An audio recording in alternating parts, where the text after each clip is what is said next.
우병우 전 청와대 민정수석으로 넘어가 보죠. 내일 소환 피의자 신분으로 검찰 소환 조사가 잡혀 있어요? 네, 지금 네 번째인가요? 구속은 만약 영장을 치면 세 번째 청구하는 세 번째 거고, 청구하고 소환은 지금 공식 소환은 수사용으로는 네 번째인데 이미 불구속 상태에서 재판을 받고 있고 그동안에 받았던 혐의들이 하도 많아서 내일 같은 경우에는 이제 이석수 특별감찰관이 청와대에서 우병우 전 수석에 관해서도 문제를 조사를 했다. 그런데 그 부분을 우병우 전 수석이 국정원을 통해서 다 들여다보고 있었다는 거 아니에요. 나를 특별감찰관이 보고 있는데 특별감찰관은 우석을 보고 있는 줄 알았더니 그 위에서 우병우 전 수석이 국정원을 동원해서 이 사람 봐라 라면서 들여다보고 있었다는 거 아니겠습니까? 거기에 이미 추명호 전 국정원 국장이 구속이 돼 있고 그 구속된 국장으로부터 보고를 받았다라는 걸로 해서 우병우 전 민정수석이 또 수사를 받는 거죠. 최윤수 전 국가정보원 2차장. 이번이 검찰 조사 중에 뭐라고 얘기했냐면 추명호 전 국장으로부터 이석수 등 공직자 사찰 결과 보고받고 우병우에게 전달하도록 지시했다. 그러니까 이석수 특별감찰관이 우병우 전 수석에 대해서 처갓집, 그 다음에 아들 특혜 이걸 조사하고 있으니까 그것을 국정원이 이석수를 뒷조사해서 그 내용을 최윤수한테 보고하니까 그럼 또 그 주도한 게 추명호 국장이고 보고했더니 우병우 수석에게 보고하라. 이건 어떻게 되는 거죠? 최윤수 무서워요. 최윤수 전 2차장 같은 경우에는 그게 국정원의 이제 공무원에 대한 조사였기 때문에 국정원 업무의 일환이라고 생각을 했다라는 겁니다. 그리고 우병우 전 수석이 민정수석이었기 때문에 당연히 보고를 해야 된다라고 생각을 했다는 건데 말도 안 되죠. 왜냐하면 다른 사안도 아니고 원격기로 속아 넘어갈 뻔했어요. 아니 그렇죠. 지금 그 말씀이 그러니까 설득력이 이렇게 확 들어와요. 그렇죠. 근데 들으셨어요? 그게요 이런 거예요. 특별감찰관 제도는 역사가 있는 제도예요. 이게 지금 얘기되고 있는 공수처, 그다음에 상설특검, 그다음에 특별감찰관 이렇게. 뭐랄까 그 박근혜 대통령이 한 단계씩 한 단계씩 공약을 낮춰가면서 이제 우리 쪽에서는 공수처를 하자. 그러면 그때 이제 새누리당 쪽에서는 특별감찰관과 상설특검 이걸 들고 나왔던 겁니다. 그래서 그때 현장에 계셨군요. 네. 그래서 이 특별감찰관 제도가 어떻게 국정원에 의해서 민정수석 청와대에 의해서 무력화되었는가를 지금 말씀하신 거예요. 그러니까 이거는 이제 사람들이 지금 말씀하신 논리 있잖아요. 민정수석이 또 감찰관을 또 감찰할 수 있는 거 아니야? 이렇게 생각할 수도 있는 거죠, 일반적으로. 근데 그게 아닌 거죠. 왜냐하면 특별감찰관은 공수처 얘기하다가 합의가 안 돼갖고 상설특검 얘기하다가 이것도 합의가 안 되니까 특별감찰관에서 고위공직자들에 대해서 좀 이렇게 감찰하자 비유가 있으면 그렇죠. 그중에 대통령과 대통령의 가족 그다음에 청와대 수석들이 특별감찰관이 감찰할 수 있는 대상으로 명기되어 있습니다. 근데 특별감찰관이 감찰을 딱 하는데 우병우 이건 이제 이런 거예요. 우병우 수석 전 수석이 국정원과 연계해서 이석수 특별감찰관을 감찰한 이건 불법이네요. 그렇죠. 특별감찰관 제도 자체를 무력화시킨 사건입니다. 그렇죠. 그러니까 특별감찰관이 활동하고 있는데 국정원이 또 특별감찰관을 감찰해. 그럼 또 그렇게 되려면 아주 이게 페어하게 공평하게 되려면 특별감찰관 중에 다른 팀이 또 국정원 감찰을 해야 돼. 그러니까 이게 이제 영화를 보는 느낌이실 텐데요. 이때 이상한 일이 생기잖아요. MBC에 이석수 감찰관하고 지읒일보 기자가 통화한 내용이 MBC에 보도되잖아요. 그래서 그게 이제 감청이다. 이런 거죠. 그러니까 국정원이 어떻게 개입했냐를 보여주는 게 그 감청 자료입니다. 그때 장면이 지금 기억을 못 하시는 분들이 계실 것 같으니까 그 장면을 좀 다시 한번 상세히 설명을 해 주시죠. 이석수 특별감찰관이 조선일보 기자와 통화를 해요. 무슨 내용으로 통화를 하죠? 그때 무슨 내용이었죠? 통화 내용이? 통화 내용이 이거였었죠. 우병우 수석을 조사하고 있는데 저쪽에서 우리를 다 들여다보고 있는 것 같다. 그런 내용으로 통화를 했죠. 조선일보 기자. 그런데 그 조선일보 기자와 둘의 녹취록이 MBC에 보도가 돼요. 그걸 누가 도청을 한 거네. 그래서 MBC 내부의 국정원과 뭔가 커넥션이 있다는 의혹이 그때 일었습니다. 예. 그리고 그때 조선일보 사장은 김재철. 김재철이죠. 그때 김장겸. 김장겸 올해 2월. 그러니까 김재철입니다. 김재철이에요. 안광환입니다. 안광환. 김재철 다음에. 네, 안광환. 그렇죠. 김장겸은 올해니까. 예, 올해 그러니까요. 안광환. 지금 우리가 김재철, 안광환, 김장겸 이렇게 되고 안광환은 요 일들을 그냥 수행을 잘하고 특별히 뭔가 새로 안 해가지고 다 까먹으시는데 안광환 때였고요. 그러니까 바로 요 행태, 국정원이 이 사적인 이석수 감찰관의 통화를 감청해서 그거를 공영방송에 넘겨주고 보도했죠. 그래서 그때 당시 우리가 최민희 의원 등등 많은 분들 문제 제기하기를 했습니다.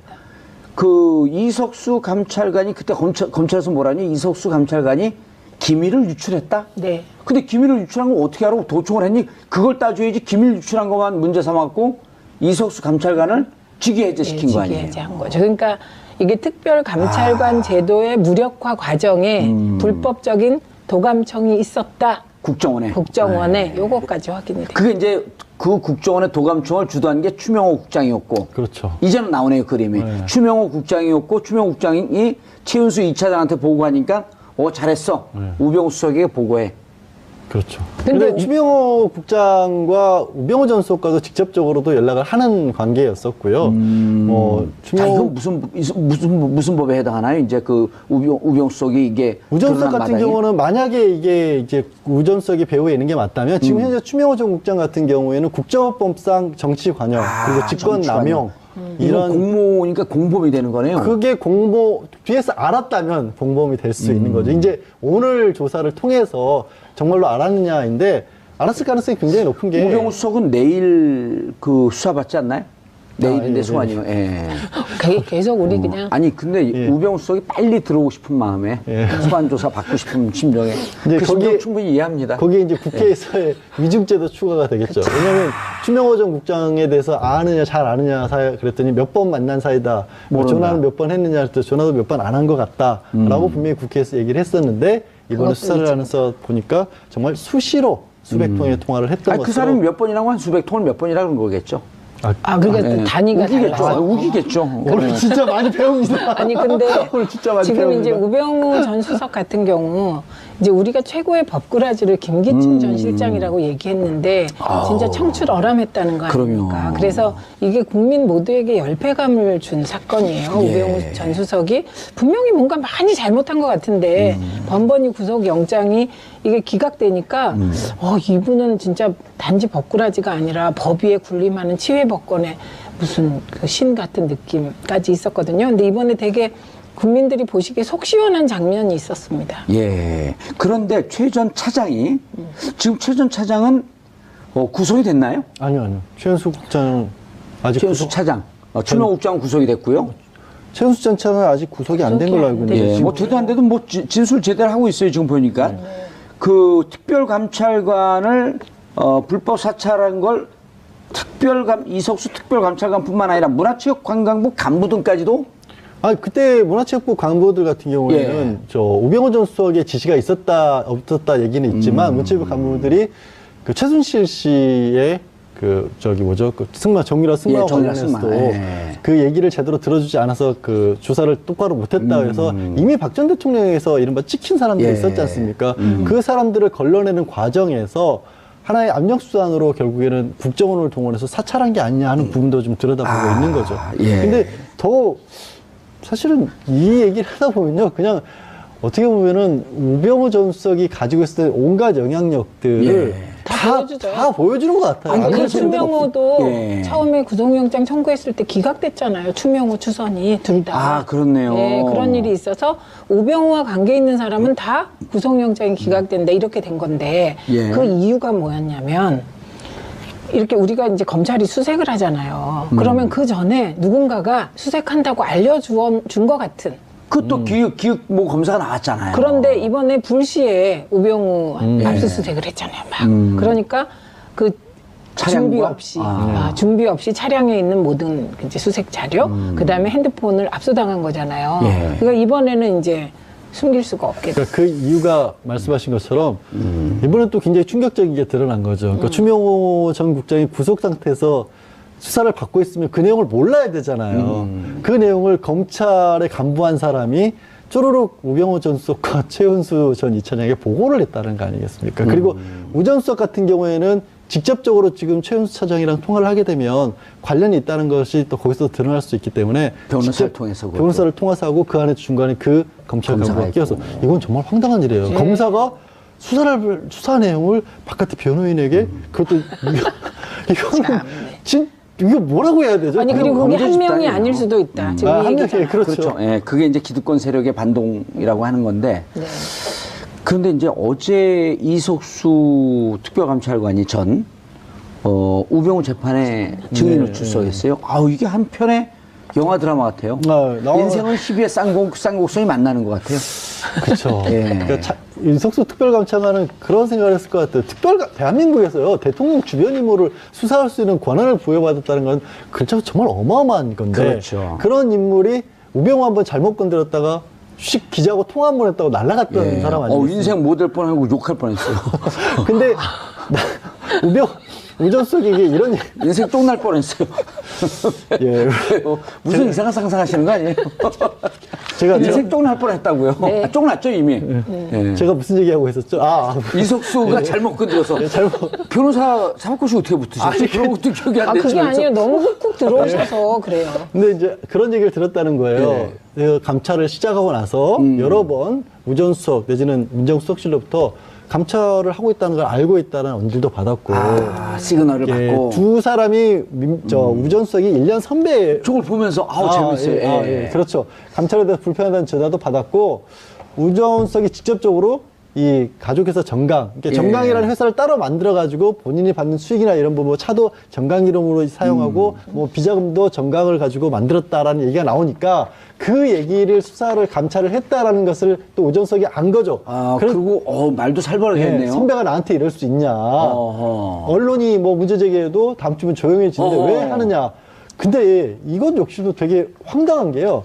선배가 이 사람들이 그냥 어디 동네에서 선후배 사이가 아니잖아요. 한 사람은 특별감찰관이라는 지위를 가지고 있고 한 사람은 민정수석이라는 공적인 인물 중에 공적인 인물들인데 게다가 저 얘기가 후배가 선배에게 1년 선배에게 저거는요 그냥 보통 우리들이 하는 말로 하면 재미없어 각오해야 될 거야. 그러니까 그런 얘기를 했던 거죠. 그리고 지금 벗길 거야. 나 그런 때문이야. 거죠. 네. 그리고 진짜 벗겼죠. 이석수 감찰관은 분명히 얘기했어요. 그 코너링 좋은 아들 문제도 분명히 이건 문제가 있었다. 특혜다. 근데 누가 청탁했는지 밝힐 수 없다고. 경찰에서 조사를 했는데 경찰에서도 특혜라고까지 인정을 했는데 누구 청탁인지 난 밝힐 수 없다. 말을 어떻게 하겠어요. 저런 상황에서. 그리고 또 옷 벗길 수. 그러니까. 아니 우병우가 어제 증언하는 이석수 말없이 노려봤다. 예? 그분은 노려보는 게 특징이잖아요. 기자도 노려보고 그리고 어떤 데 화면도 노려봐요. 카메라도 노려보세요. 그래요? 네. 예. 그리고 그 왜 노려보냐고 그랬더니 또 그런 얘기 하지 않았나요? 눈이 안 좋아갖고 유심히 봤다 보고 참 특이한 분이에요. 네, 레이저를 쏴요. 이번에 그래서 누구시죠? 양지열 변호사님. 지금 양언니 그러려 그랬어요. 방송이 자꾸 이상한 아니 양지열 변호사님. 이번에 우 전 수석이 강남에 어떤 음식점을 가봤더니 우병우 전 수석 구속되면 그날 하루 밥인무료 이 플래카드가 붙어 있어요. 그러니까 국민적 열패감의 대상이라니까요. 제가 하는 음식점에다가 붙여놨어요. 이번에 구속될까요?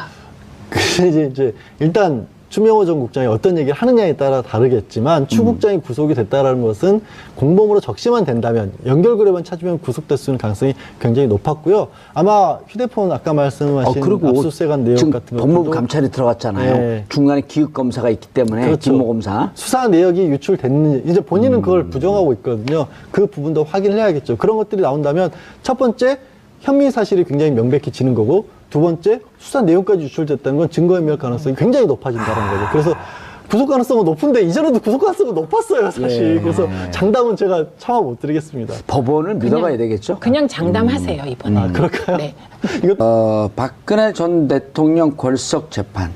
많은 분들이 궐석 재판이라는 표현을 모릅니다. 우리도 뭐 최근에 들었으면 알게 된 거예요. 네. 예.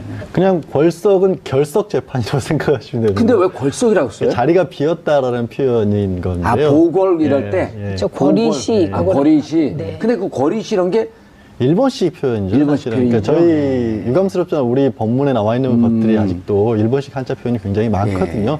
그 중에 하나인데 엄밀히 따지면 일본식은 아니라 백제식이죠. 그런가요? 만세. 예, 알겠습니다. 예, 제가 좀 얕았습니다. 제가 좀 깊게 더 봤었어야 예. 되는데. 이제 지금 사실 어제가 예. 이제 지난달에 본인이 영장이 재발부되면서 이제 재판부를 더 이상 믿을 수 없겠다라고 얘기를 했기 때문에 재판을 못 받겠다라고 예. 해서 42일 만에 열린 재판이었거든요. 예. 그렇게 따지면 보는 사람들에 따라서는 이미 42일이나 끌었는데 어허. 그래서 처음 열린 재판이 어제였는데 어제 당장 재판도 안 하고 진짜 안 나온대라고 쉽게 말씀드려서 법원에서 다시 물어본 거잖아요.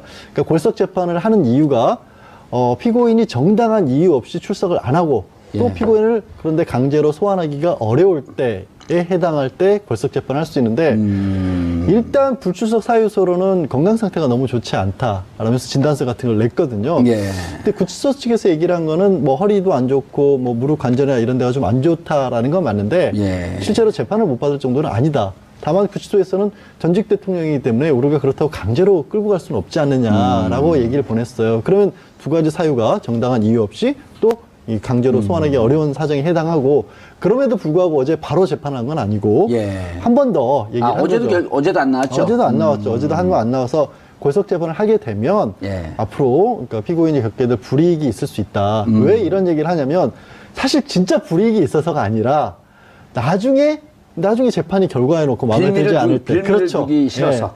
예. 빌미를 주는 거죠. 괜히 이거 내가 안 나갔으니까 이 재판이 이렇게 됐다. 그런 소리 하지 말라는 얘기를 미리 예. 하려고 엄밀한 법적 절차에 따라서 이제 줄 만큼 줬다. 이제 골석 재판을 하겠다라고 한 거죠. 예, 지금 이제 저 CG도 나오는데요, 최민희 의원님. 네. 정당 어제 이제 건강상 이유라니까 정당 사유로 보기 어렵다. 계속 출석 거부하면 피고인 없이 재판 진행 가능하다. 어제는 이제 경고를 한 거고요. 네. 오늘은 심사숙고할 기회 충분히 줬다. 공판 늦추지 않겠다. 계속 하겠다는 거죠, 이제는. 그렇죠. 그러니까 근데 재판부에서 예. 이제 강제 소환 명령을 내릴 수는 있는 거잖아요. 그런데 그런 절차를 한 번 더 밟을지 그건 오늘 재판을 두고 봐야 될 것 같고요. 근데 이제 아까 말씀하셨지만 무릎이 아프고 좀 그런 거는 그 나이 되면 다 그렇습니다. 그 나이 긁으신 사람처럼. 지금 미리 무릎이 아프신 건 아니죠? 네, 저는 아닌데 되게 예. 주변에 보면 60이 넘으면 무릎 아프고 허리 아프고 그렇습니다. 근데 아니, 하호영 기자는 지금 이제 40막 넘었거든요? 하호영 기자 아시죠? 이게 특종 전문 기자. 그 통풍이 와갖고 지금 발목이 아프대요. 그저께 저하고 술 마시는데. 예, 그 젊은 사람들도 아파요, 많이. 네, 근데 그런 경우는 좀 술을 많이 먹고 고기 원인이 좀 다른 것 예. 같아요. 그런데 30분 정도는 걸을 수 있다는 거잖아요. 그럼요. 예, 그러니까 꼭 법정에 못 나올 정도는 아닌 것으로 보이고요. 그리고 이게 이제 어쨌든 박근혜 전 대통령 정치인이잖아요. 예. 정치인은 모든 판단에 우선해서 정무적 판단을 하는 존재잖아요. 이른바 이제 정치적 판단. 그렇죠. 예. 그래서 그 정치적 판단에 따라 걸석 재판을 진행하는 것이 향후를 도모하기 혹은 향후에 더 좋다는 거니까 이게 정치 공세를 위한 적금 들기 같습니다. 자기 지지자들한테. 네. 그리고 나는 이렇게 분명히 재판에 안 받았다. 네. 당신들은 했지만 그 최경환 의원도 그런 얘기를 했잖아요. 공정하게 진행되는 수사라고 한다면 받겠지만 불공정하다. 이미 이제 여러 가지로 자기들끼리 이렇게 포석을 놔요. 그렇죠. 그래서 뭔가 예. 지금 변호인도 안 만나고 예. 있는 거잖아요. 그러니까 뭔가 그 누군가와는 소통을 하면서 이렇게 큰 틀의 그림을 누군가는 역시 계속 그리고 공유할 것 같습니다. 그렇죠. 근데 설득력 있는 얘기인데 그럼 연락은 누가 하죠? 아무도 안 만나고 연락이 있는데. 안 되는 거죠. 지금 실제로 이제 뒤에서 돌봐주는 사람으로 꼽히는 게 사임을 했지만 유영하 변호사가 계속해서 박 전 대통령의 이런 수발 같은 걸 좀 한다. 그렇죠. 지난번에 병원 치료비 한 병원 240만 원을 대납을 그것도 했다는 뇌물이죠. 거죠. 예? 그것도 뇌물이죠. 이제 공직이 있지 않지 않습니까? 박 전 대통령이. 그러니까 공직은 없지만 공공장소에 있잖아요.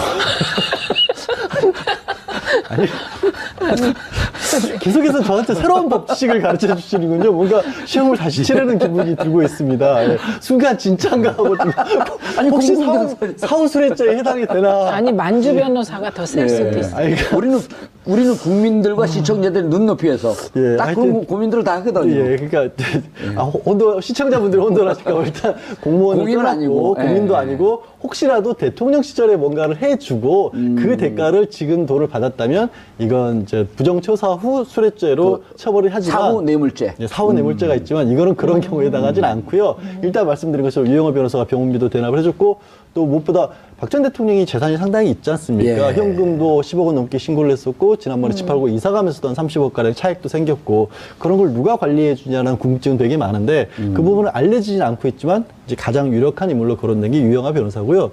무엇보다 근데 재판에는 이제 관여도 못해요. 처음에 사임해놓고도 이제 변호사로서 특별면회를 했는데 구치소에서 막았죠. 사임기를 그렇죠. 했기 때문에 예. 특별면회 못한다.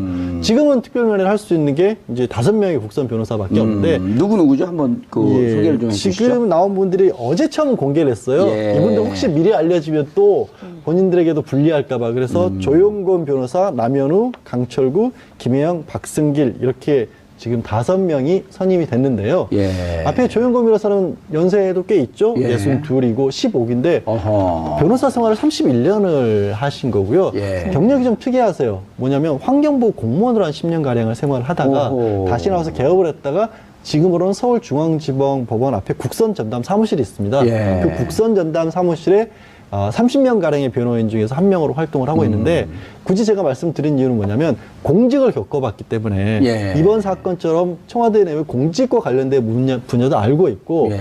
그 다음에 연령대가 꽤 있기 때문에 정말 글자가 들어 온갖 사건들을 많이 접해봤을 거고요. 그다음에 지금 가장 낮은 기수가 이제 39기 6년차 정도 변호사거든요. 예, 39기 예, 박승길 변호사님이네요. 네, 그 나이는 뭐 그렇고 43살. 근데 이제 좀 늦게 그 사법고 시가 패스한 사람들이 좀 있더라고요, 보니까. 그런 편이죠. 예. 근데 5년, 6년 정도가요, 변호사로서는 가장 실력이 뛰어나다고 합니다. 꼽히올 때. 3년 정도를 수습 과정으로 보고 5년 정도가 가장 무르익었다고 저희가 일반적으로 얘기를 하거든요. 예. 그러니까 법원의 판사들도 5년 정도 하고 나면 단독 판사를 자격을 주기도 합니다. 그래서 실력으로 놓고 보면 국선 전담이 예전에는 정말 예전에는 뭐 국선 변호사들은 별로 사건 제대로 안 받는다 이런 얘기도 있었는데 이제는 안 그래요. 저 국선 전담 사무실들은 특히 서울중앙지법 같은 경우에는요 굉장히 큰 사건들 중요한 사건들도 국선 변호사들이 많이 하고 굉장히 열심히 하는 변호사들이기 때문에 예. 변호사 때문에 뭐 불이익이 있었다 그런 말 할 수는 없을 그럼 겁니다. 또 조윤관 변호사님이 입장도 밝혔어요? 예, 이게 어떻게 해서든지 수사 기록과 종전 변호인들의 변론을 보고 최대한 이제 성실한 변론을 하겠다는 건데 이분들이요 어저께 이제 화면에 이제 잡혔어요 이 조용건 변호사가. 근데 이게 갑자기 국선 변호인이 된 순간 그 이전과 이후가 너무 다른 거예요. 네, 그러니까 갑자기 국선 변호인이 된 순간 카메라가 그냥 이 변호사들한테 확 정말 주목을 받게 되니까 되게 처음에 어이없고 당황한 표정을 계속 지으시는 게 화면에 잡혔거든요. 그리고 이분 주장이 조금 더 다른 내용이 있는 것 같아요. 수사 기록과 종전 변호인들의 변론 내용을 흐트러지지 않는 변호면서 종전 변호인들이 한 게 없잖아요. 그러니까 뭘 했나요? 종전 변호인들이 유영하 주로 한 건 변호사가? 정치 공세를 주로 그렇죠. 했죠. 그래서 변론 내용은 없을 텐데. 선전선동의 장처럼 계속 했는데 그러니까 이분은 이제 흐트러지지 않는 범위니까 이게 이제 사실 말 그대로 해석하면 선전선동의 연장해서 하겠다는 뜻으로 잘못 읽힐 수 있죠. 예, 근데 국선 변호인들은 그렇게 못하니까. 그렇죠. 그러니까 어쨌든 뭐 변론 말은 이제 기존 변호인들이 말은 그렇게 선동적으로 했지만 그 변론 내용은 또 나름 그 법률적인 게 있을 테니 그 범위 내에서 하자는 뜻으로 보입니다. 그러니까 중간중간에요. 계속해서 증인신문을 오래 하느라고 시간이 길어졌지 않습니까? 한 증인신문이 끝나고 나면 대부분의 경우에는 그 증인신문 과정에서 나왔던 문제들 그리고 우리가 재판에서는 이런 부분들을 앞으로 좀 다루겠다는 것을 변론 요지 형태로 정리를 해서 제출합니다. 그 기록들이 남아있기 때문에 그러면 후에 변호사들이 봤었을 때도 앞에서는 이런 식으로 지금 다투고 있었구나 라기 때문에 그 방향을 흐트러뜨리지 않는다는 거죠. 그런데 지금 전체적으로 보면요. 그 양 변호사님. 어느 정도 심리가 진행됐다고 봐야지 맞나요?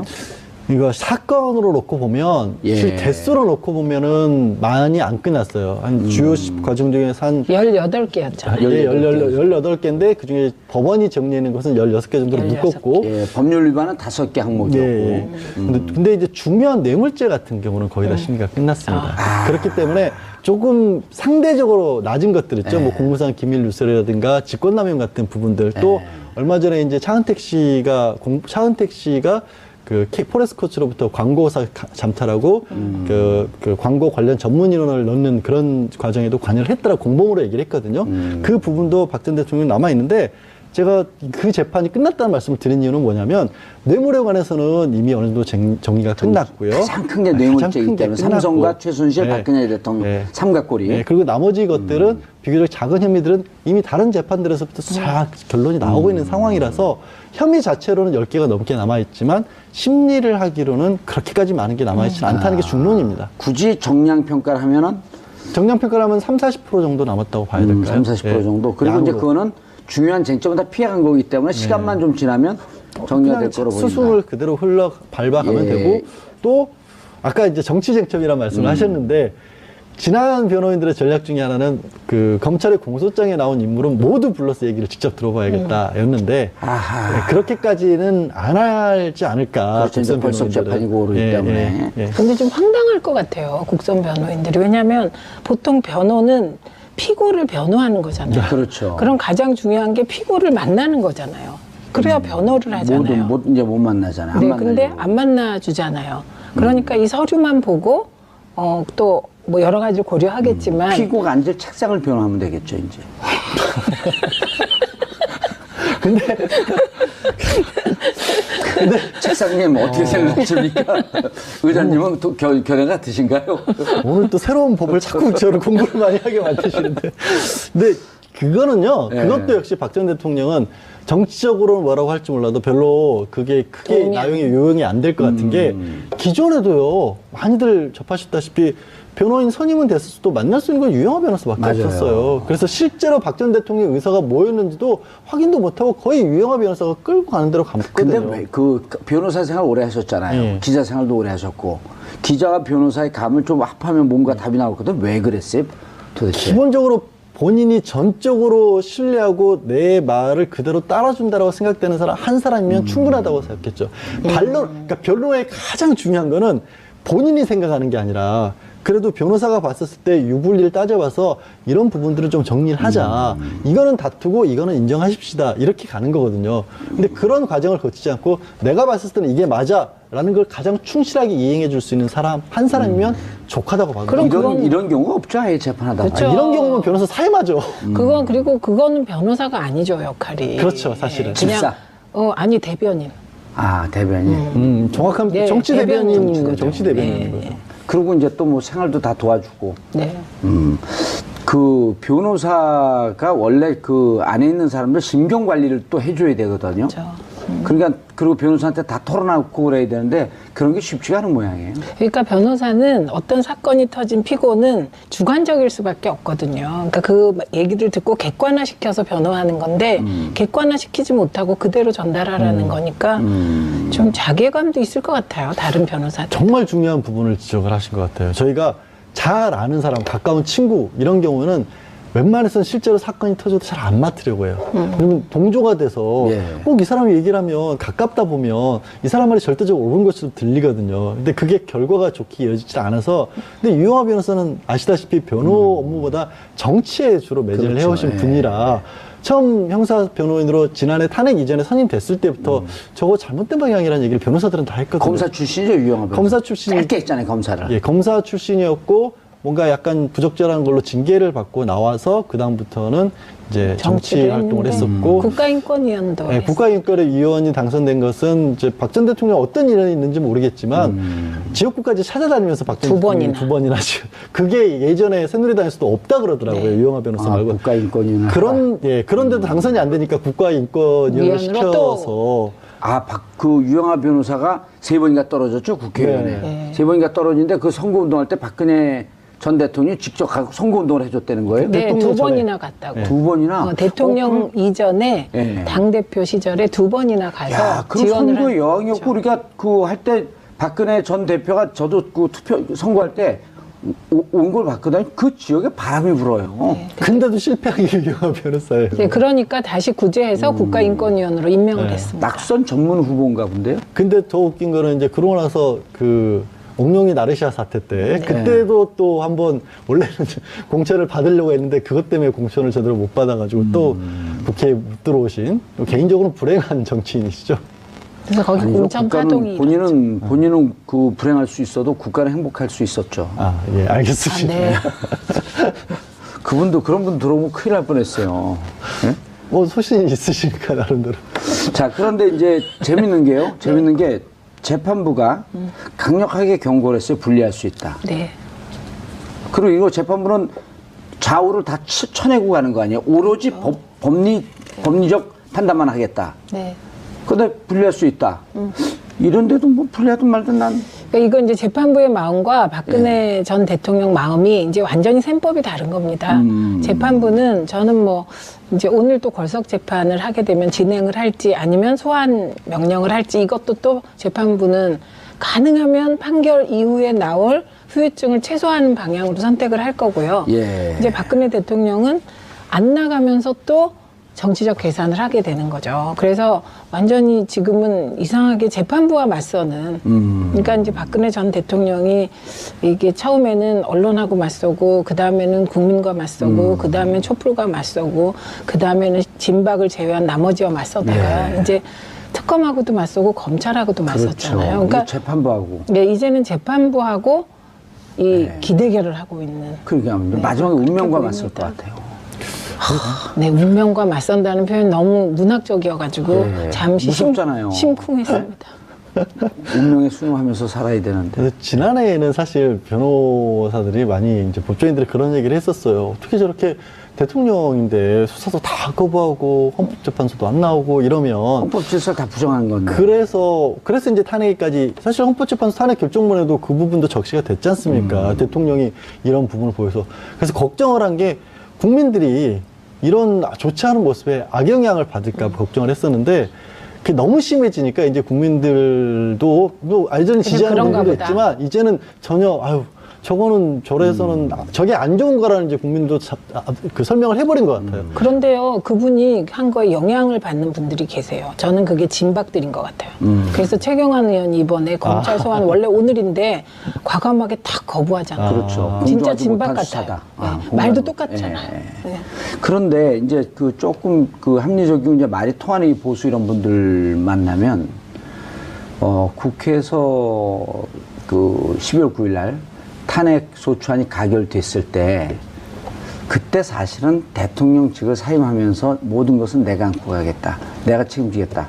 하면 국민들이 비판했던 국민들도 또 심정적으로 또 우리나라 국민들이 정이 많잖아요. 물론 너무나 많은 죄를 졌기 때문에 그것을 어찌할 바는 없지만 그러면서 그것이 또 방금 이제 양절 변호사가 말씀하셨듯이 전직 대통령이었던 사람 자세 아니에요, 그게? 예, 저는 만약에 저도 그때 정치 오래 하셨잖아요. 네, 12월 9일 날 박근혜 대통령이 그걸 받아들이고 퇴장을 했다면 저도 그 뒷모습을 보면서 마음이 아팠을 것 같아요. 그리고 그렇게 하는 것이 아까 보수 쪽에서 말씀하셨다고 했잖아요. 보수의 길을 열어주는 거죠. 그런데 지금 하고 있는 이 행태는 오히려 저는 이 박근혜 전 대통령의 행태를 가장 비판하고 막아야 될 때가 자유한국당인 것 같습니다. 왜냐하면 자유한국당은 정치적 기반을 재건해야 되는데 그렇죠. 박근혜 대통령의 저런 태도가 그야말로 보수의 통합을 저해할 것 같아요. 보수가 완전히 괴멸해서도 안 돼요. 일정 정도 좀 건강하고 합리적인 보수 해갖고 진보가 옳은 주장을 하지만 또 경우에 따라서는 상호 견제하면서 가야 될 때가 있거든요. 네, 네. 그런 것도 때로는 필요할 때가 있고. 네. 양날개로 날아요. 양날개로. 두 다리로 뛰어있죠. 한 다리로 뛸 수도 없잖아요. 네. 자, 그런데 조윤건 변호사, 국선 변호사죠. 예. 접견하겠다. 예. 서신을 3번을 보냈는데 첫 번째 편지에는 접견하지 않겠다. 네. 근데 두 번째, 세 번째 편지는 아직 답변을 못 받았다. 어떻게 될 것 같습니까? 아니 첫 번째 편지에 접견하지 않겠다는 뜻을 전달했으면 됐지 왜 사람을 두 번, 세 번 물어보냐. 이 뜻이죠. 지금 박 전 대통령 같은 경우에는. 감히. 지난번에 면회할 때도 본인 지금 면회도 안 하고 있잖아요. 일반 면회. 예. 그때도 딱 구치소에 얘기한 게 그거잖아요. 나 안 만나겠다. 허가해준 사람 몇 명은. 자기 또 동생조차도 안 만나고 있지 않습니까? 그런데 뭘 어디 지금 국선 변호사가 갑자기 와서 두 번, 세 번씩 연락을 취하느냐 이거죠. 감히 내가 지시 내린 것을 거부하고 또 보내 이거죠. 굉장히 오늘 성대모사가 아니 뭐 깜짝 놀랐어요. 그래요? 네. 비슷한 느낌이 순간 들어서 빙이 그분이 오신 줄 알고. 아, 네. 그분 거부입니다. 자, 그래서 이제 보궐, 걸석 재판, 이 실질적으로 이 재판 과정에 미치는 영향. 저는 솔직히 큰 영향은 없을 것 같아요. 오늘 근데 이제 이미 많이 진행이 됐기 때문에. 이미 많이 진행이 됐고 가장 중요한 쟁점이 진행이 됐고요. 또 몇 가지 생각해 볼 수 있는 게 첫째, 뇌물과 관련한 가장 중요한 쟁점은 사실 3상황입니다. 이재용 부회장이 1심에서는 유죄를 받았지만 항소심에서 굉장히 치열하게 다투고 있고 실제 이재용 부회장의 재판에서 유죄를 내릴 때 들어왔던 이른바 수동적 뇌물 공여 이런 부분들은 그러니까 그 전에 대법원에서 법리가 없었던 부분이기도 하거든요. 그러니까 다툼의 여지는 충분히 있어요. 그 재판에서 다퉈지고 있다는 것 자체가 이미 거기서 만약에 뭐 이재용 부회장이 유리하게 나오면 박 전 대통령에 고스란히 유리한 영향을 끼친다는 얘기가 될 수 있고요. 두 번째로는 박 전 대통령의 재판의 상당 부분은 옆에 누가 앉아있죠? 최순실 씨가 나란히 앉아있어요. 박 전 대통령 안 나와도 공범으로 기소된 최순실 씨가 그 재판을 고스란히 받고 있거든요. 쉽게 말해 거기에 대해서 반론권이 다 보장을 해주고 있는 게 법원에서. 법원에서 비록 박 전 대통령 본인의 얘기는 못 들어도 같이 죄를 범했다고 보고 있는 최순실 씨의 말을 다 보고 있기 때문에 나중에 거기에 대해서 박 전 대통령이 야 내가 나갔으면은 딴 얘기했었을 텐데 그럼 유리에게 그게 불리하게 됐다? 방어권 포기한 거 아니에요? 포기했지만 그렇다고 해서 방어권을 포기했다는 이유로 불리하게 나왔다. 이런 말을 하기가 참 어려운 구조라는 겁니다. 구조적으로. 그리고 국선 변호인도 말씀드렸다시피 서울중앙지법 이번에 국선전담 사무실에 30명 있어요, 불과. 형사사건요, 1년에 5,500건가량 됩니다. 서울중앙에서 처리하는 거. 그 중에서도 한 3분의 1 절반가량을 국선이 처리를 할 정도예요. 그렇죠. 변호사 선임 못하는 사람들. 못한 분들은, 물론. 변호사 수임료가 비싸잖아요. 이제 뭐 비싼, 양 변호사님도 비싸죠. 갑자기 오늘 이상한 걸로 자꾸 들어오시는 것 같은데. 책상 변호해 보셨어요? 대한민국에서 아직 물건에 대해서 당사자 능력을 인정해주지 않고 있습니다. 영미권에서는 책상은 아니고 동물은 해준 적이 있습니다. 자연에 대해서. 인디안법에서는 모든 걸 다 변호해요. 하여튼, 말씀드리면, 이제 그분들, 어디까지 형사관계 재판이 많고 변호사를 선임 30명밖에 없는데 5,500건 중에 3분의 1을 국선 변호사가 하는데 3분의 1까지는 아닐 거예요. 그만 잘못되게 딱 교정해 주잖아요. 죄송합니다. 26%쯤. 네. 하여튼 그 정도 그분들이 늘 하고 있는 분들의 6분의 1을 빼온 거잖아요. 그만큼 5명이라는 인원이 굉장히 많은 인원을 뺐다라는 거죠. 근데 한 달에 5, 60건씩 처리하는 사람들인데 1인당. 그걸 다 빼서 지금 박 전 대통령에게 보낸 거예요. 그러니까요. 어떻게 보면 그 변호사를 선임 안 함으로써 박 전 대통령이 다른 일반 형사범들이 피해를 볼 수도 있는 거예요. 그러면 맞아요. 네. 그리고 저는 지금 생각을 해봤더니 박근혜 전 대통령이 방어권을 포기한 것은 방어할 내용이 없어서 그런 게 아닐까 이런 생각이 듭니다. 방어할 내용이 없어서. 그리고 어차피 뭐 정치 투쟁으로 가야 된다 이렇게 방향을 결정해 놓고 있으니까 굳이 뭐 재판을 받으면서 복잡한데. 그리고 허리도 아프고 그 발가락도 아프고 그런데. 나갔죠. 사임기 냈기 때문에 특별면회 못 한다. 지금은 특별면회를 할 수 있는 게 이제 5명의 국선 변호사밖에 없는데. 누구죠? 한번 소개를 좀 해주시죠. 지금 나온 분들이 어제 처음 공개를 했어요. 이분들 혹시 미리 알려지면 또 본인들에게도 불리할까봐. 그래서 조용건 변호사, 남현우, 강철구, 김혜영, 박승길 이렇게 지금 5명이 선임이 됐는데요. 앞에 조용건 변호사는 연세도 꽤 있죠. 62이고 15기인데 변호사 생활을 31년을 하신 거고요. 경력이 좀 특이하세요. 뭐냐면 환경부 공무원으로 한 10년가량을 생활을 하다가 다시 나와서 개업을 했다가 지금으로는 서울중앙지방법원 앞에 국선전담 사무실이 있습니다. 예. 그 국선전담 사무실에 30명가량의 변호인 중에서 한 명으로 활동을 하고 있는데 굳이 제가 말씀드린 이유는 뭐냐면 공직을 겪어봤기 때문에 예. 이번 사건처럼 청와대 내의 공직과 관련된 분야도 알고 있고 예. 그 다음에 연령대가 꽤 있기 때문에 정말 글자가 들어 온갖 사건들을 많이 접해봤을 거고요. 그다음에 지금 가장 낮은 기수가 이제 39기 6년 차 정도 변호사거든요. 예, 39기 예, 박승길 변호사님이네요. 네, 그 나이는 뭐 그렇고 43살. 근데 이제 좀 늦게 그 사법고 시가 패스한 사람들이 좀 있더라고요, 보니까.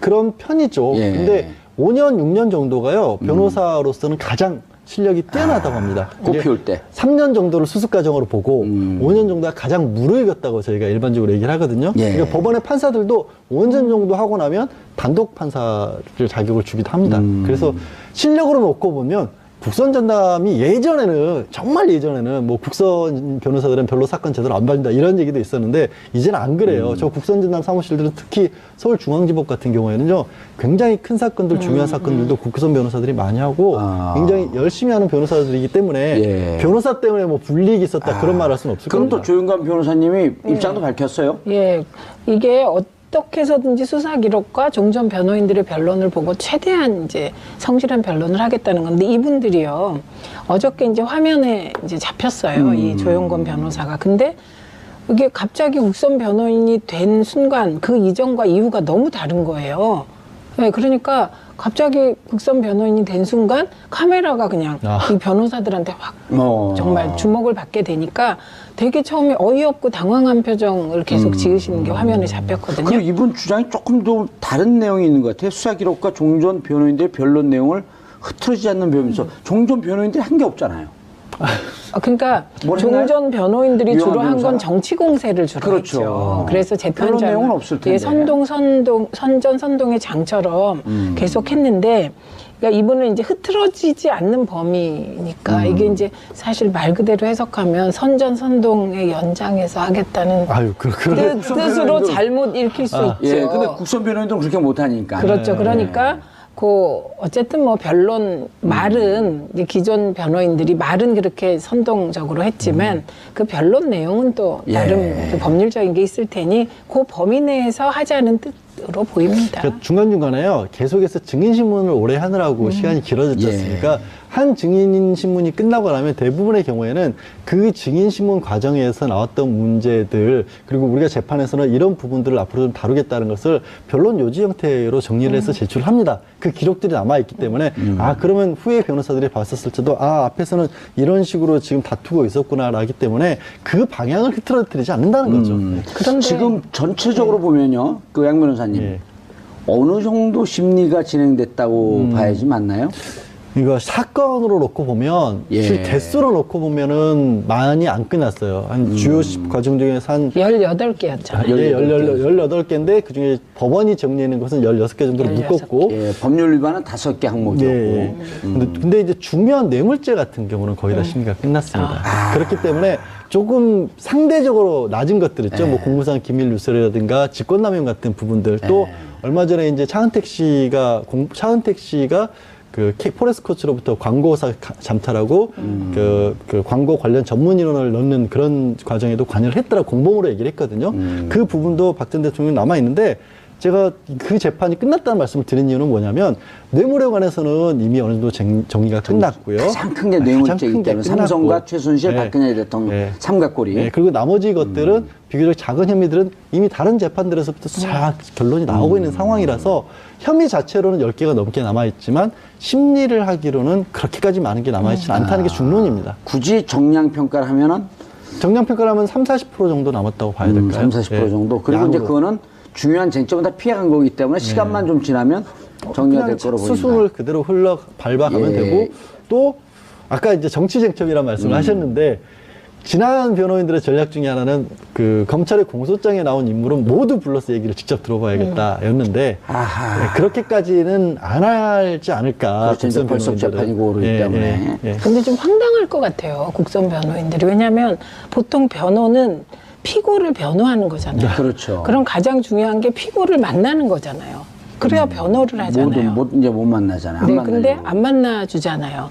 그러니까 이 서류만 보고 또 뭐 여러 가지를 고려하겠지만 피고가 앉을 책상을 변호하면 되겠죠, 이제. 근데 책상님 어떻게 생각하십니까? 의장님은 또 견해 같으신가요? 오늘 또 새로운 법을 자꾸 저를 공부를 많이 하게 만드시는데. 근데 그거는요, 예. 그것도 역시 박 전 대통령은 정치적으로는 뭐라고 할지 몰라도 별로 그게 크게 도움이 나용이 요용이 안 될 것 같은 게 기존에도요, 많이들 접하셨다시피 변호인 선임은 됐어도 만날 수 있는 건 유영하 변호사밖에 맞아요. 없었어요. 그래서 실제로 박 전 대통령의 의사가 뭐였는지도 확인도 못하고 거의 유영하 변호사가 끌고 가는 대로 근데 갔거든요. 왜 그 변호사 생활 오래 하셨잖아요. 예. 기자 생활도 오래 하셨고. 기자가 변호사의 감을 좀 합하면 뭔가 답이 나오거든. 왜 그랬어요?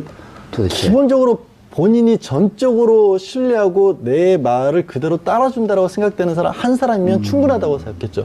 그러니까 변호의 가장 중요한 거는 본인이 생각하는 게 아니라 그래도 변호사가 봤었을 때 유불리를 따져봐서 이런 부분들은 좀 정리를 하자. 이거는 다투고 이거는 인정하십시다. 이렇게 가는 거거든요. 근데 그런 과정을 거치지 않고 내가 봤을 때는 이게 맞아. 라는 걸 가장 충실하게 이행해 줄 수 있는 사람 한 사람이면 족하다고 봐요. 이런 경우가 없죠. 아예 재판하다. 그렇죠. 이런 경우는 변호사 우병우 전 청와대 민정수석으로 넘어가 보죠. 내일 소환 피의자 신분으로 검찰 소환 조사가 잡혀 있어요? 네, 지금 네 번째인가요? 소화, 그러니까 구속은 만약에 영장을 치면 세 번째 청구하는 세 번째 거고요. 청구하고 소환은 소환은 지금 공식 소환은 수사용으로 네 번째인데 이미 불구속 상태에서 재판을 받고 있고 그동안에 받았던 혐의들이 하도 많아서 내일 같은 경우에는 이제 이석수 특별감찰관이 예. 청와대에서 우병우 전 수석에 관해서도 문제를 조사를 했다. 그런데 그 부분을 우병우 전 수석이 국정원을 통해서 다 들여다보고 있었다는 거 아니에요. 나를 특별감찰관이 보고 있는데 특별감찰관은 우수석을 보고 있는 줄 알았더니 그 위에서 우병우 전 수석이 국정원을 동원해서 이 사람 봐라 라면서 들여다보고 있었다는 거 아니겠습니까? 예. 거기에 이미 추명호 전 국정원 국장이 구속이 돼 있고 그 구속된 국장으로부터 보고를 받았다라는 예. 걸로 해서 우병우 전 민정수석이 또 수사를 받는 거죠. 최윤수 전 국가정보원 2차장. 네. 이번이 검찰 조사 중에 뭐라고 얘기했냐면 추명호 전 국장으로부터 이석수 등 공직자 사찰 결과 보고받고 우병우에게 전달하도록 지시했다. 예. 그러니까 이석수 특별감찰관이 우병우 전 수석에 대해서 감찰. 처갓집, 그다음에 아들 특혜 이걸 조사하고 있으니까 그것을 국정원이 이석수를 뒷조사해서 그 내용을 최윤수한테 보고하니까 그럼 또 그 주도한 게 추명호 국장이고 보고했더니 우병우 수석에게 보고하라. 네. 이건 어떻게 되는 거죠? 최은수 무서워요. 최은수 전 2차장 같은 경우에는 그게 국정원의 이제 공무원에 대한 조사였기 때문에 국정원 업무의 일환이라고 생각을 했다라는 겁니다. 그리고 우병우 전 수석이 민정수석이었기 때문에 당연히 보고를 해야 된다라고 생각을 했다는 건데 말도 안 되죠. 왜냐하면 다른 사안도 아니고 원격기로 속아 넘어갈 뻔했어요. 아니 그렇죠. 지금 그 말씀이 그러니까 설득력이 이렇게 확 들어와요. 그렇죠. 이렇게 근데 들으셨어요? 그게요, 이런 거예요. 특별감찰관 제도는 역사가 있는 제도예요. 예. 이게 지금 얘기되고 있는 공수처, 예. 그다음에 상설특검, 그다음에 특별감찰관 이렇게 뭐랄까 그 박근혜 대통령이 한 단계씩 좀 한 낮춰진 단계씩 거죠. 공약을 예. 낮춰가면서 이제 우리 쪽에서는 공수처를 하자. 그러면 그때 이제 새누리당 쪽에서는 특별감찰관과 상설특검 이걸 들고 나왔던 겁니다. 그래서 그때 현장에 계셨군요. 네. 예. 그래서 이 특별감찰관 제도가 어떻게 국정원에 의해서 민정수석 청와대에 의해서 무력화되었는가를 지금 말씀하신 거예요. 그러니까 이거는 이제 사람들이 지금 말씀하신 논리 있잖아요. 민정수석이 또 감찰관을 또 감찰할 수 있는 거 아니야?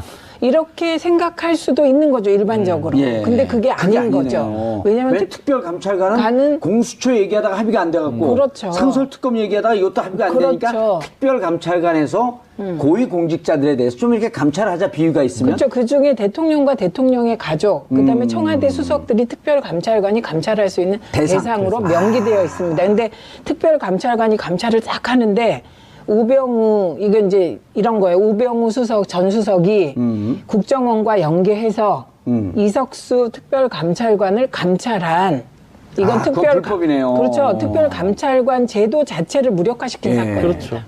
그러니까 특별감찰관이 활동하고 있는데 국정원이 또 특별감찰관을 특별감찰관을 감찰해. 네. 그럼 또 그렇게 되려면 아주 이게 페어하게 공평하게 되려면 특별감찰관 중에 다른 팀이 또 국정원 감찰을 해야 돼. 그러니까 이게 이제 영화를 보는 느낌이실 텐데요. 이때 이상한 일이 생기잖아요. MBC에 이석수 감찰관하고 예. 지읒일보 기자가 통화한 내용이 조선일보, MBC에 조선일보. 보도되잖아요. 그러니까 그래서 그게 이제 감청이다, 이해가 되네. 감청이다 이런 거죠. 그러니까 국정원이 어떻게 개입했냐를 보여주는 게 그 감청 자료입니다. 그때 장면이 네. 지금 기억을 못 하시는 분들이 계실 것 같으니까 그 장면을 좀 다시 한번 상세히 설명을 해 주시죠. 이석수 특별감찰관이 조선일보 기자하고 통화를 해요. 네, 무슨 내용으로 통화를 하죠? 그때 무슨 내용이었죠? 통화 내용. 네, 정확. 통화 내용이 이거였었죠. 네. 우병우 수석을 조사하고 있는데 저쪽에서 우리를 다 들여다보고 있는 것 같다. 그런 내용으로 통화를 했죠. 예, 조선일보 기자. 예. 그런데 그 조선일보 기자와 둘의 녹취록이 예. MBC에 보도가 돼요. 그걸 누가 도청을 한 거네. 그래서 MBC 내부에 국정원과 뭔가 커넥션이 있다는 의혹이 그때 일었습니다. 예. 그리고 조선일보 그때 사장은 김재철이죠, 그때. 김장겸. 김장겸 올해 2월. 그러니까 김재철입니다. 김재철이에요. 안광환입니다. 안광환. 김재철 다음에. 네. 안광환. 그렇죠. 예. 김장겸은 올해니까. 예, 올해 예, 그러니까요. 안광환. 지금 우리가 김재철, 안광환, 김장겸 이렇게 되고 예. 안광환은 요 일들을 그냥 수행을 잘하고 특별히 뭔가 새로 안 해가지고 다 까먹으시는데 안광환 때였고요. 그러니까 바로 요 행태, 국정원이 이 사적인 이석수 감찰관의 통화를 감청해서 예. 그거를 공영방송에 넘겨주고 보도하게 보도했죠. 한 거. 그래서 그때 당시 우리가 최민희 의원 등등 많은 네. 분들 문제 제기하기를 했습니다.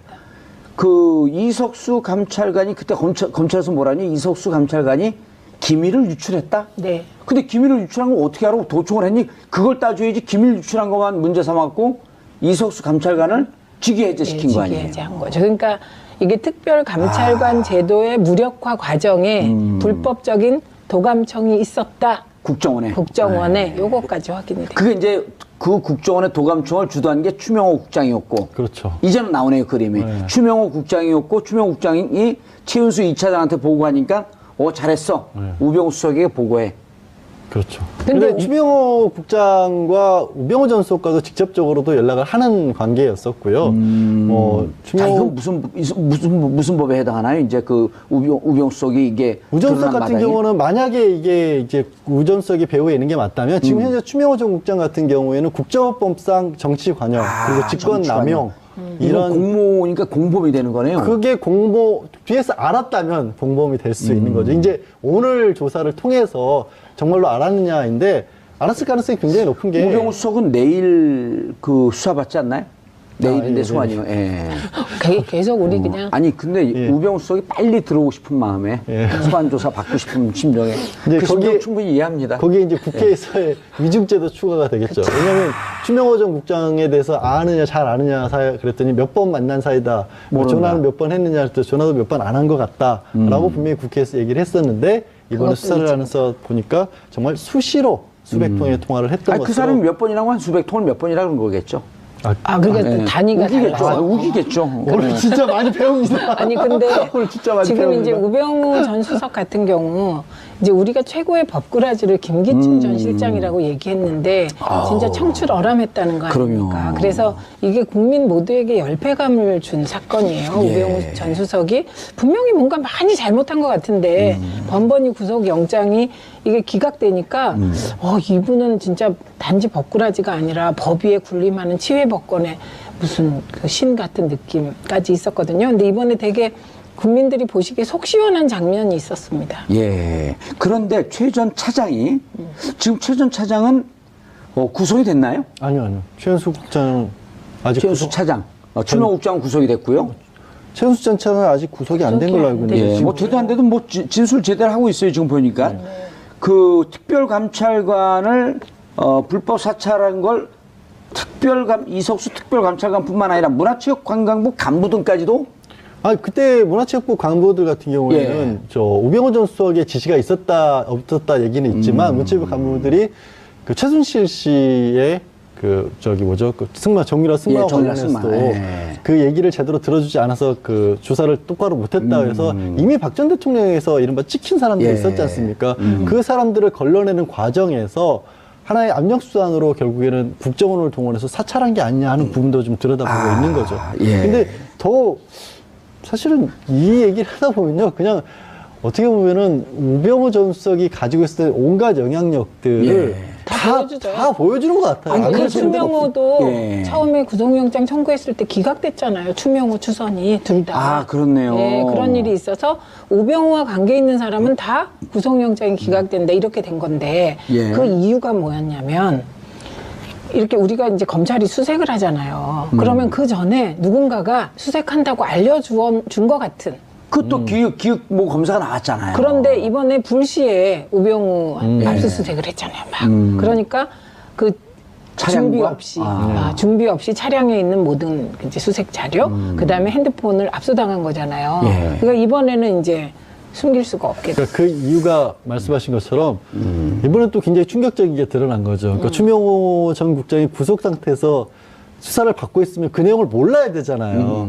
그 내용을 검찰에 간부한 사람이 쪼르륵 우병우 전 수석과 최은수 전 이차장에게 보고를 했다는 거 아니겠습니까? 그리고 우 전 수석 같은 경우에는 직접적으로 지금 최은수 차장이랑 통화를 하게 되면 관련이 있다는 것이 또 거기서 드러날 수 있기 때문에 변호사를 통해서 변호사를 통해서 하고 그 안에 중간에 그 검찰 간부가 끼어서 이건 정말 황당한 일이에요. 검사가 수사 내용을 바깥의 변호인에게 그것도 이거는 이거 뭐라고 해야 되죠? 아니, 그리고 그게 한 명이 아닐 수도 있다. 지금 한 명이, 그렇죠. 예, 그게 이제 기득권 세력의 반동이라고 하는 건데.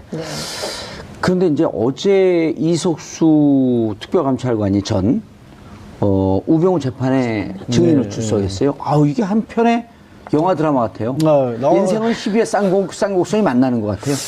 그렇죠. 그러니까 이석수 특별감찰관은 그런 생각을 했을 것 같아요.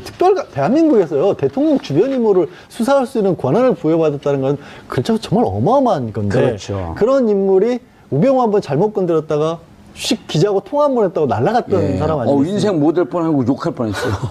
근데 우 전 수석이 이런 인생 똥날 뻔했어요.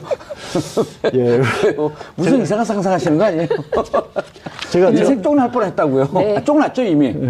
제가 무슨 얘기하고 있었죠? 이석수가 잘못 건드려서 변호사 사법고시 어떻게 붙으셨지? 그런 것도 기억이 안 나죠. 그게 아니에요. 너무 훅훅 들어오셔서 그래요. 근데 이제 그런 얘기를 들었다는 거예요. 감찰을 시작하고 나서 여러 번 우 전 수석 내지는 민정수석실로부터 감찰을 하고 있다는 걸 알고 있다는 언질도 받았고. 시그널을 받고. 두 사람이 우 전 수석이 1년 선배예요. 저걸 보면서 재밌어요. 그렇죠. 감찰에 대해서 불편하다는 전화도 받았고, 우 전 수석이 직접적으로 이 가족회사 정강, 그러니까 정강이라는 회사를 따로 만들어가지고 본인이 받는 수익이나 이런 뭐 차도 정강 이름으로 사용하고 뭐 비자금도 정강을 가지고 만들었다라는 얘기가 나오니까 그 얘기를 감찰을 했다라는 것을 또 우 전 수석이 안 거죠. 그리고 말도 살벌하겠네요. 선배가 나한테 이럴 수 있냐. 언론이 뭐 문제 제기해도 다음 주면 조용해지는데 왜 하느냐. 근데 이건 역시도 되게 황당한 게요.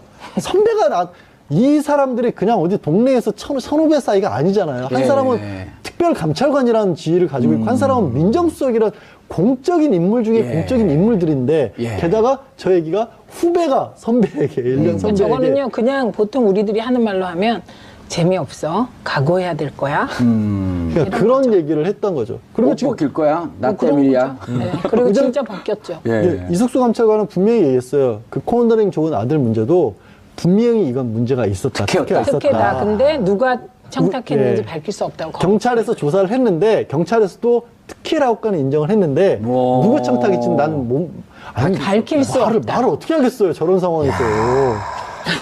그리고 또 옷 벗길 수. 그러니까. 아니 우병우가 어제 증언하는 이석수 말없이 노려봤다. 예?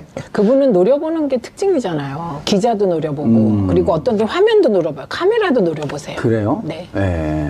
그리고 그 왜 노려보냐고 그랬더니 또 그런 얘기 하지 않았나요? 눈이 안 좋아갖고 유심히 봤다 보고 참 특이한 분이에요. 네, 레이저를 쏴요. 이번에 그래서 누구시죠? 양지열 변호사님. 지금 양언니 그러려고 그랬어요. 방송이 자꾸 이상한 아니 양지열 변호사님. 이번에 우 전 수석이 강남에 어떤 음식점을 가봤더니 우병우 전 수석 구속되면 그날 하루 밥이 무료. 이 플래카드가 붙어 있어. 해마죠. 그리고 그거는 변호사가 아니죠, 역할이. 그렇죠, 사실은. 그냥 집사. 아니 대변인.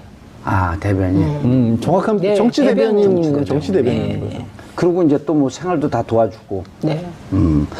그 변호사가 원래 그 안에 있는 사람들 심경 관리를 또 해줘야 되거든요. 그렇죠. 그러니까 그리고 변호사한테 다 털어놓고 그래야 되는데 그런 게 쉽지가 않은 모양이에요. 그러니까 변호사는 어떤 사건이 터진 피고는 주관적일 수밖에 없거든요. 그러니까 그 얘기를 듣고 객관화시켜서 변호하는 건데 객관화시키지 못하고 그대로 전달하라는 거니까 좀 자괴감도 있을 것 같아요. 다른 변호사들. 정말 중요한 부분을 지적을 하신 것 같아요. 저희가 잘 아는 사람, 가까운 친구 이런 경우는 웬만해서는 실제로 사건이 터져도 잘 안 맡으려고 해요. 그러면 동조가 돼서 예. 꼭 이 사람이 얘기를 하면 가깝다 보면 이 사람 말이 절대적으로 옳은 것처럼 들리거든요. 근데 그게 결과가 좋게 이어지지 않아서 근데 유영하 변호사는 아시다시피 변호 업무보다 정치에 주로 매진을 그렇죠. 해오신 예. 분이라 처음 형사 변호인으로 지난해 탄핵 이전에 선임됐을 때부터 저거 잘못된 방향이라는 얘기를 변호사들은 다 했거든요. 검사 출신이죠, 유영하 변호사. 검사 출신. 짧게 했잖아요, 검사를. 예, 검사 출신이었고 뭔가 약간 부적절한 걸로 징계를 받고 나와서 그 다음부터는 이제 정치 정치를 활동을 했는데 했었고 국가인권위원도 예, 국가인권위원이 당선된 것은 이제 박 전 대통령 어떤 일이 있는지 모르겠지만 지역구까지 찾아다니면서 박 전 두 대통령이 번이나. 두 번이나 지금 그게 예전에 새누리당에서도 없다 그러더라고요. 네. 유영하 변호사 말고 국가인권위원회. 그런데도 당선이 안 되니까 국가인권위원을 위원으로 시켜서 그 유영하 변호사가 3번인가 떨어졌죠, 국회의원에. 네. 3번인가 떨어지는데 그 선거운동할 때 박근혜 전 대통령이 직접 가서 선거운동을 해줬다는 거예요? 네, 대통령 두 번이나 갔다고. 두 번이나? 대통령 이전에 예. 당대표 시절에 2번이나 가서 야, 그럼 지원을 선거 한 여왕이었고, 거죠. 우리가 그 할 때 박근혜 전 대표가 저도 그 선거할 때 온 걸 봤거든요. 그 지역에 바람이 불어요. 근데도 실패한 게 유영하 변호사예요. 네, 그러니까 다시 구제해서 국가인권위원으로 임명을 네. 했습니다. 낙선 전문 후보인가 본데요? 근데 더 웃긴 거는 이제 그러고 나서 그 옥룡이 나르시아 사태 때 그때도 또 한번 원래는 공천을 받으려고 했는데 그것 때문에 공천을 제대로 못 받아가지고 또 국회에 못 들어오신 개인적으로 불행한 정치인이시죠. 그래서 거기 아니죠. 공천 국가는 파동이 본인은 그 불행할 수 있어도 국가는 행복할 수 있었죠. 아, 예, 알겠습니다. 네. 그분도 그런 분 들어오면 큰일 날 뻔했어요. 예? 뭐 소신이 있으시니까 나름대로. 자, 그런데 이제 재밌는 게요. 재밌는 게 재판부가 강력하게 경고를 했어요. 분리할 수 있다. 네. 그리고 이거 재판부는 좌우를 다 쳐내고 가는 거 아니에요. 오로지 법리적 판단만 하겠다. 네. 근데 분리할 수 있다. 이런데도 뭐 분리하든 말든 난 그러니까 이건 이제 재판부의 마음과 박근혜 전 대통령 마음이 이제 완전히 셈법이 다른 겁니다. 재판부는 저는 뭐 이제 오늘 또 걸석 재판을 하게 되면 진행을 할지 아니면 소환 명령을 할지 이것도 또 재판부는 가능하면 판결 이후에 나올 후유증을 최소화하는 방향으로 선택을 할 거고요. 예. 이제 박근혜 대통령은 안 나가면서 또 정치적 계산을 하게 되는 거죠. 그래서 완전히 지금은 이상하게 재판부와 맞서는, 그러니까 이제 박근혜 전 대통령이 이게 처음에는 언론하고 맞서고, 그 다음에는 국민과 맞서고, 그 다음엔 촛불과 맞서고, 그 다음에는 진박을 제외한 나머지와 맞서다가 네. 이제 특검하고도 맞서고 검찰하고도 맞섰잖아요. 그러니까 그러니까 재판부하고 네, 이제는 재판부하고 이 네. 기대결을 하고 있는. 그러니까 마지막에 운명과 맞설 것 같아요. 네, 운명과 맞선다는 표현 너무 문학적이어가지고 네, 잠시 무섭잖아요. 심쿵했습니다. 운명에 순응하면서 살아야 되는데. 그래서 지난해에는 사실 변호사들이 많이 이제 법조인들이 그런 얘기를 했었어요. 어떻게 저렇게 대통령인데 수사도 다 거부하고 헌법재판소도 안 나오고 이러면 헌법 질서를 다 부정한 건데. 그래서 이제 탄핵까지 사실 헌법재판소 탄핵 결정문에도 그 부분도 적시가 됐지 않습니까? 대통령이 이런 부분을 보여서 그래서 걱정을 한 게 국민들이 이런 좋지 않은 모습에 악영향을 받을까 봐 걱정을 했었는데 그게 너무 심해지니까 이제 국민들도 뭐 알전히 지지하는 그런가 분들도 보다. 있지만 이제는 전혀 저거는 저래서는 저게 안 좋은 거라는 이제 국민도 그 설명을 해버린 것 같아요. 그런데요, 그분이 한 거에 영향을 받는 분들이 계세요. 저는 그게 진박들인 것 같아요. 그래서 최경환 의원이 이번에 검찰 소환 원래 오늘인데 과감하게 탁 거부하잖아요. 그렇죠. 진짜 공정하지 진박 못한 같아요. 수사다. 네. 말도 똑같잖아요. 예. 네. 그런데 이제 그 조금 그 합리적이고 이제 말이 통하는 이 보수 이런 분들 만나면 국회에서 그 12월 9일 날 탄핵 소추안이 가결됐을 때 그때 사실은 대통령 직을 사임하면서 모든 것은 내가 안고 가겠다. 내가 책임지겠다. 하면 국민들이 비판했던 국민들도 또 심정적으로 또 우리나라 국민들이 정이 많잖아요. 물론 너무나 많은 죄를 졌기 때문에 그것을 어찌할 바는 없지만 그러면서 그것이 또 방금 이제 양절 변호사가 말씀하셨듯이 대통령, 전직 대통령이었던 사람 자세 아니에요, 그게? 예, 저는 만약에 저도 예. 그때 청취 오래 하셨잖아요. 네, 12월 9일 날 박근혜 대통령이 이걸 받아들이고 퇴장을 했다면 저도 그 뒷모습을 보면서 마음이 아팠을 것 같아요. 그리고 그렇게 하는 것이 아까 보수 쪽에서 말씀하셨다고 예. 했잖아요. 보수의 길을 열어주는 거죠. 그런데 지금 하고 있는 이 행태는 오히려 저는 이 박근혜 전 대통령의 행태를 가장 비판하고 막아야 될 때가 자유한국당인 것 같습니다. 왜냐하면 자유한국당은 정치적 기반을 재건해야 되는데 그렇죠. 박근혜 대통령의 저런 태도가 보수의 그야말로 보수의 통합을 저해할 것 같아요. 보수가 완전히 괴멸해서도 안 돼요. 일정 정도 좀 건강하고 합리적인 보수 해갖고 진보가 옳은 주장을 하지만 또 경우에 따라서는 상호 견제하면서 가야 될 때가 있거든요. 네, 네, 그런 것도 때로는 필요할 때가 있고. 네. 양날개로 날아요. 예, 양날개로. 두 다리로 뛰어야죠. 한 다리로 뛸 수도 없잖아요. 네. 자, 그런데 조윤건 변호사, 국선 변호사죠. 예. 접견하겠다. 예. 서신을 3번을 보냈는데 첫 번째 편지에는 접견하지 않겠다. 예. 근데 두 번째, 세 번째 편지는 아직 답변을 못 받았다. 예. 어떻게 될 것 같습니까? 아니 첫 번째 편지에 예. 접견하지 않겠다는 뜻을 전달했으면 됐지.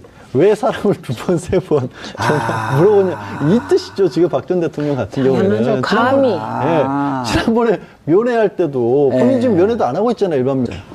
그러니까 국민적 열패감의 예. 대상이라니까요. 그 제가 하는 음식점에다가 붙여놨어요. 이번에 구속될까요?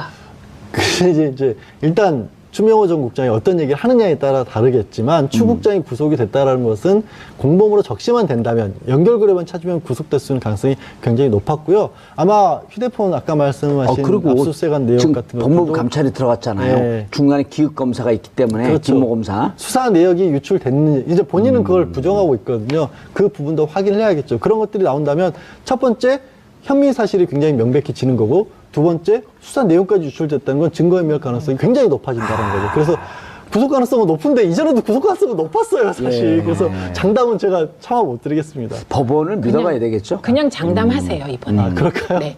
이거 박근혜 전 대통령 골석 재판. 네. 많은 분들이 골석 재판이라는 표현을 모릅니다. 네. 우리도 뭐 최근에 들었으면 알게 된 거예요. 네. 예. 그냥 벌석은 결석 재판이라고 생각하시면 됩니다. 근데 왜 골석이라고 써요? 자리가 비었다라는 표현인 건데요. 아, 보궐 이럴 예, 때? 예. 저 거리시. 아, 거리시. 네. 근데 그 거리시 이런 게 일본식 표현이죠. 일본식 사실은. 그러니까 표현이죠. 저희 유감스럽지만 우리 법문에 나와 있는 것들이 아직도 일본식 한자 표현이 굉장히 많거든요. 그 중에 하나인데 엄밀히 따지면 일본식은 아니라 백제식이죠. 그런가요?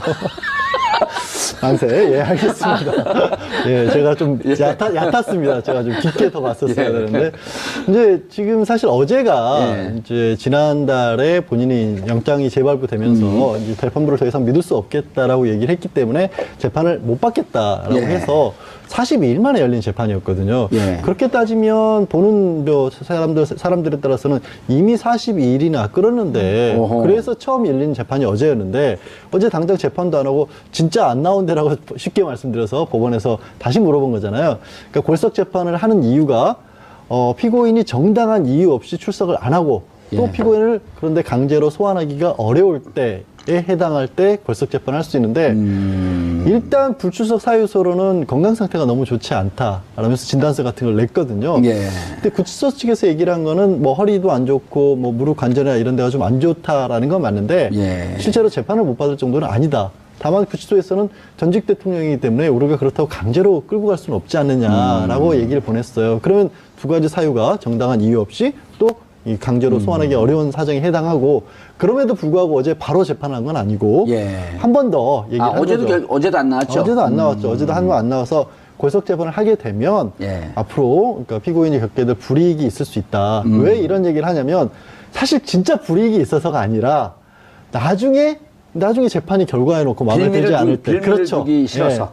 빌미를 주는 거죠. 괜히 이거 내가 안 나갔으니까 이 재판이 이렇게 됐다. 그런 소리 하지 말라는 얘기를 미리 하려고 엄밀한 법적 절차에 따라서 이제 줄 만큼 줬다. 이제 골석 재판을 하겠다라고 한 거죠. 예, 지금 이제 저 CG도 나오는데요, 최민희 의원님. 네. 정당 어제 이제 건강상 이유라니까 정당 사유로 보기 어렵다. 계속 출석 거부하면 피고인 없이 재판 진행 가능하다. 어제는 이제 경고를 한 거고요. 네. 오늘은 심사숙고할 기회 충분히 줬다. 공판 늦추지 않겠다. 계속 하겠다는 거죠, 이제는. 그렇죠. 그러니까 근데 재판부에서 예. 이제 강제 소환 명령을 내릴 수는 있는 거잖아요. 그런데 그런 절차를 한 번 더 밟을지 그건 오늘 재판을 두고 봐야 될 것 같고요. 근데 이제 아까 말씀하셨지만 무릎이 아프고 좀 그런 거는 그 나이 되면 다 그렇습니다.